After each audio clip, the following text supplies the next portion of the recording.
ನಮಸ್ಕಾರ ಎಲ್ಲರಿಗೂ. ಹೇಗಿದ್ದೀರಾ ಎಲ್ಲರೂ? ನನ್ನ ಒಂದು ಚಾನೆಲ್‌ನಲ್ಲಿ ಬೇಬಿ ಕೇರ್ ಟಿಪ್ಸ್ ಅನ್ನ ನಾನು ಎಲ್ಲರ ಜೊತೆ ಶೇರ್ ಮಾಡ್ತಾ ಇದ್ದೀನಿ. ಈ ದಿನ ಮಗುಗೆ ಅಂದ್ರೆ ನವಜಾತ ಶಿಶುವಿಂದ ಮಗುಗೆ ಎದೆ ಹಾಲನ್ನ ಕುಡಿಸ್ತಾ ಇರ್ತಾರೆ.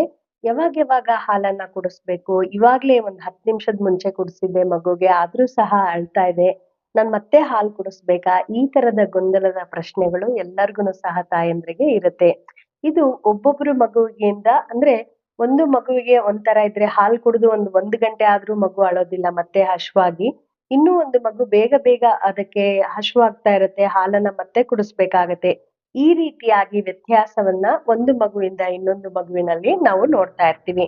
ನವಜಾತ ಶಿಶುವಿಂದ 2 ವರ್ಷದ ಮಕ್ಕಳವರೆಗೂನು ಸಹ ಎದೆ ಹಾಲನ್ನ ಕುಡಿಸಿದ್ರೆ ತುಂಬಾ ಒಳ್ಳೇದು. ಆದ್ರೆ ಹಲವಾರು ಕಾರಣಗಳಿಂದ ಮಕ್ಳಿಗೆ 1 ವರ್ಷವರೆಗೂನು ಸಹ ಹಾಲನ್ನ ನಾವು ಕುಡಿಸಿ ಆಮೇಲೆ ಬಿಟ್ಬಿಡ್ಬಹುದು. ಆದರೆ ಮಕ್ಳು ಪದೇ ಅಳ್ತಾ ಇರ್ತಾರೆ, ಹಾಲನ್ನ ಕುಡಿಸ್ಬೇಕಾಗತ್ತೆ. ಎಷ್ಟು ಸರಿ ನಾವು ಹಾಲನ್ನ ಕುಡಿಸ್ಬೇಕು? ಯಾವ ಸಮಯಕ್ಕೆ ಕುಡಿಸ್ಬೇಕು? ಕುಡಿಸಿದ್ಮೇಲೆ ಎಷ್ಟು ಸಮಯವನ್ನ ನಾವು ಕುಡಿಸದೆ ಹಾಗೇ ಇರ್ಬೇಕು? ಈ ರೀತಿಯ ಪ್ರಶ್ನೆಗಳು ಎಲ್ಲಾ ತಾಯಂದ್ರಲ್ಲೂನು ಸಹ ಇರುತ್ತೆ.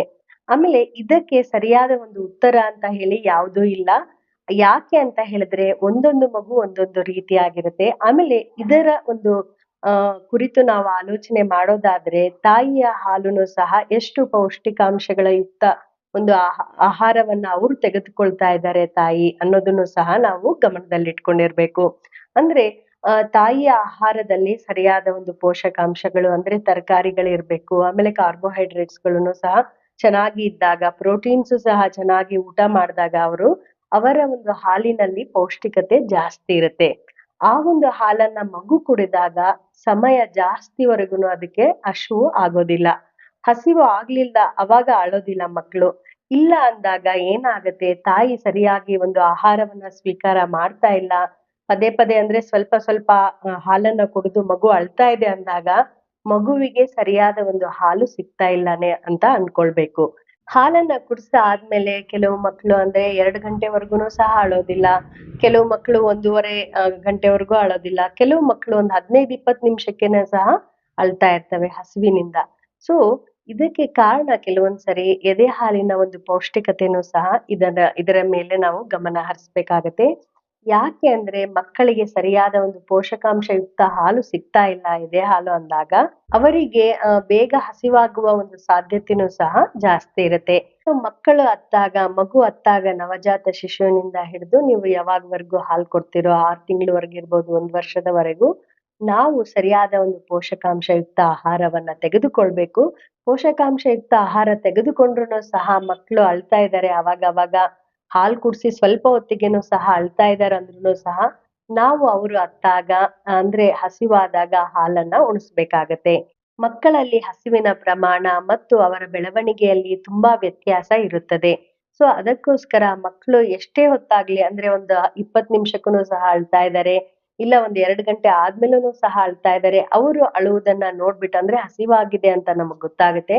ಸೊ ಅವಾಗೆಲ್ಲನೂ ಸಹ ತಾಯಂದ್ರು ಹಾಲು ಕುಡಿಸೋದ್ರಿಂದ ಅವರ ಒಂದು ಬೆಳವಣಿಗೆಗೆ ಉತ್ತಮ ಒಂದು ಅಂಶವಾಗಿ ಪರಿಣಾಮ ಬೀರುತ್ತೆ. ಸೊ ಎಲ್ಲಾ ತಾಯಂದ್ರಿಗೂನು ಸಹ ಈ ಒಂದು ಗೊಂದಲ ಇರುತ್ತೆ. ಈಗ ಒಂದು 15, 20 ನಿಮಿಷ ಮುಂಚೆನೆ ಹಾಲು ಕುಡ್ಸಿದ್ದೆ, ಮತ್ತೆ ಮಗು ಅಳ್ತಾ ಇದೆ, ಮತ್ತೆ ಹಸುವಾಗಿದೆಯಾ, ಮತ್ತೆ ಹಾಲು ಕುಡಿಸ್ಬೇಕಾ ಹೀಗೆಲ್ಲ ಆಲೋಚನೆ ಮಾಡ್ತಿರ್ತಾರೆ. ಮಗು ಒಂದೊಂದ್ಸರಿ ಹೊಟ್ಟೆ ನೋವಿಗೋಸ್ಕರ ಅಥವಾ ಯಾವ್ದಾದ್ರು ಒಂದು ಸಮಸ್ಯೆಯಿಂದನೂ ಸಹ ಅಳ್ತಾ ಇರುತ್ತೆ. ಸೊ ಅವುಗಳನ್ನ ಗುರ್ತಿಸಿ ಇಲ್ಲ ಹಸಿವಿನಿಂದಾನೇ ಅಳ್ತಾ ಇದೆ ಅಂದಾಗ ಪರವಾಗಿಲ್ಲ ಒಂದ್ 20 ನಿಮಿಷ 15 ನಿಮಿಷ ಆದ್ರೂನು ಪರವಾಗಿಲ್ಲ. ನೀವು ಹಾಲನ್ನ ಕೊಟ್ಟಿದ್ದೀರಾ ಇದಕ್ಕಿಂತ ಮುಂಚೆನು ಅಂದ್ರುನು ಸಹ ಪರವಾಗಿಲ್ಲ. ಆದ್ರೂನು ಸಹ ನೀವು ಹಾಲನ್ನ ಮತ್ತೆ ಕೊಡ್ಬೇಕಾಗತ್ತೆ. ಸೊ ಒಬ್ಬೊಬ್ಬರ ಮಕ್ಳುನು ಸಹ ಒಂದೊಂದು ತರದ ಒಂದು ಹಸಿವಿನ ಪ್ಯಾಟರ್ನ್ಸ್ ಅನ್ನ ಹೊಂದಿರ್ತಾರೆ. ಸೊ ಅವುಗಳನ್ನ ನಾವು ಅರ್ಥ ಮಾಡ್ಕೊಂಡು ಅವರು ಹಸಿವಿನಿಂದ ಅತ್ತಾಗ ಹಾಲನ್ನ ಕೊಡ್ಬೇಕಾಗತ್ತೆ. ಇದರಿಂದ ಯಾವುದೇ ಒಂದು ಸಮಸ್ಯೆ ಬರುವುದಿಲ್ಲ. ಈ ಒಂದು ಪ್ರಶ್ನೆಗೆ ಅಂದ್ರೆ ಹಸಿವಿನಿಂದ ಅತ್ತಾಗ ಎಷ್ಟು ಸಾರಿ ಆದ್ರೂ ಪರವಾಗಿಲ್ಲ. ನೀವು ಹಾಲನ್ನ ಕೊಟ್ರೆ ಇದರಿಂದ ಯಾವುದೇ ಒಂದು ಸಮಸ್ಯೆ ಆಗೋದಿಲ್ಲ.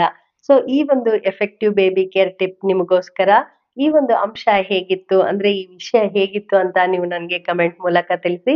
ಮತ್ತೆ ಮುಂದಿನ ಸತಿ ಒಂದು ಒಳ್ಳೆಯ ವಿಷಯದ ಜೊತೆ ನಿಮ್ ಮುಂದೆ ಇರ್ತೀನಿ. ಅಲ್ಲಿವರೆಗೂ ನಮಸ್ಕಾರಗಳು.